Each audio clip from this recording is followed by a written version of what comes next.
大家好，我是带你精神话筒的阿太偏偏。今天要跟大家说的是巨石强森主演的《狂暴巨兽》。美帝人民闲着没事，外加不长记性，又在太空里捯饬基因工程。接着就是日常玩脱，伴随一声巨响，宇航站发生爆炸，3个装着基因样本的实验馆被崩回了地球。男主光头强是全世界最壮的灵长类动物专家，还是前海军陆战队成员。跟他关系最好的是这只得了白化病的大猩猩乔治。我是佩奇，这是我的弟弟乔治。光头强呢和猩猩们用我听不懂的英语和我看不懂的手语无障碍交流。When I cool? 前面说到3个装着化学药物的实验馆被崩回了地球，但命运和编剧的安排下，3个实验馆分别被一只大飞囊、一只大鳄鱼和乔治给撞上了。第二天，光头强发现乔治突然就变大、变长、变粗了。光头强当即决定把他暂时隔离在笼子里。为了挽回损失，基因公司的女老板派雇佣兵去大飞囊的地盘拿回实验馆。手下问长官：“咱们这是坐飞机去找啥呀？”长官非常诚实的回答：“找死。”雇佣兵找到了被损坏的实验馆以及一群狼的尸体。女老板推测肯定是有狼感染了病原体，并命令雇佣兵无论如何都要找到那批变异狼。雇佣兵的效率很高，很快就在瞄准镜里看到了一头巨狼。长官蒙圈了，老子用的明明是全息，不是8倍镜，这体型他瞄的不是狼是战狼吧？我们都是神枪手，每一颗子弹消灭一个敌人。我们都是飞行军，哪怕那山高水又深。万万没想到，几个士兵落地成盒，只留下长官一人孤军奋战。飞机赶来支援长官，又一个万万没想到，大飞囊居然真的会飞。这批战狼在干趴了援军之后，决定先撩一下长官。是谁在耳边说爱我永不变？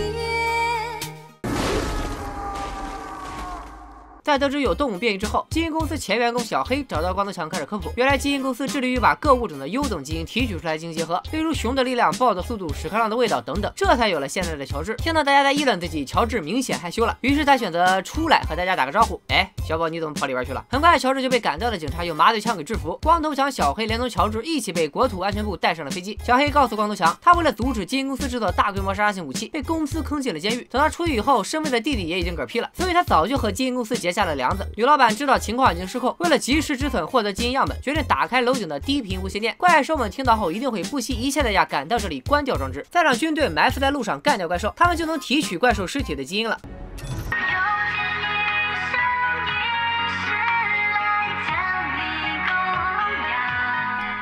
不管是谁听到这种声音，都会不惜一切代价关掉他的吧。果不其然，战狼跨过山河大海，也穿过人山人海，不远万里赶到市中心。飞上的乔治也醒了过来，由于用力过猛，直接把飞机给打坠机了。光头强、小黑带着国安局特工尼根一起成功逃生。到达地面后，居然没发现乔治的尸体。尼根把小黑、光头强转交给了上校。每部灾难片里都会有一个不听主角言、吃亏在眼前的角色，这个上校就是此等存在。他坚持自己科学的作战理念，那就是丢空国家的炸药库。光头强、小黑看不下去了，决定自力更生，抢了一台直升机跑到基因公司偷解药。等他们到了市中心，芝加哥已经被战狼和乔治拆得差不多了。就在这千钧一发之际，真正的勇士出现了。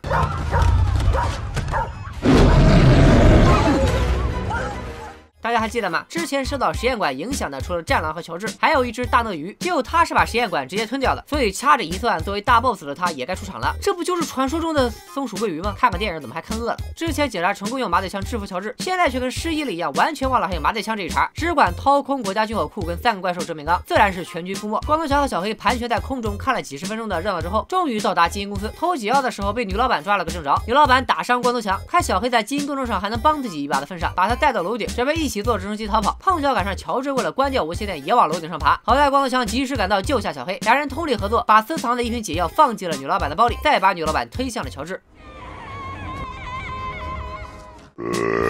尼根也找到了女老板的弟弟，拿走基因公司的犯罪证据之后，把弟弟放走了。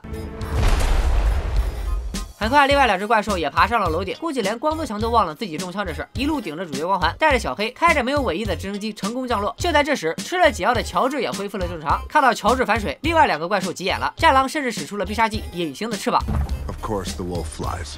海陆空3大怪兽大战几百回合之后，光头强用火力转移了怪兽的注意力，乔治成功逃脱，战狼直接撞进了松鼠桂鱼的嘴里，献了一血。剩下来就是温斯顿大战雷克顿，乔治毕竟不是松鼠桂鱼的对手，分分钟就被打成重伤。就在光头强也要领便当的危急时刻，吃俺老孙不放！乔治把一根又粗又长的大棒棒插进了松鼠桂鱼的体内，大 boss 终于挂了，乔治也永远的闭上了眼睛。那是不可能的。这部《狂暴巨兽》又名《金刚狼恶》，是根据20世纪80年代街机游戏《星星拆楼》改编的。作为一个未满18岁的00后，偏偏当然没有玩过啊。反正这种爆米花电影的剧情没啥亮点，特效场面还是可圈可点的。看怪兽片不就是图个爽吗？好了，今天就说到这里，拜了个拜。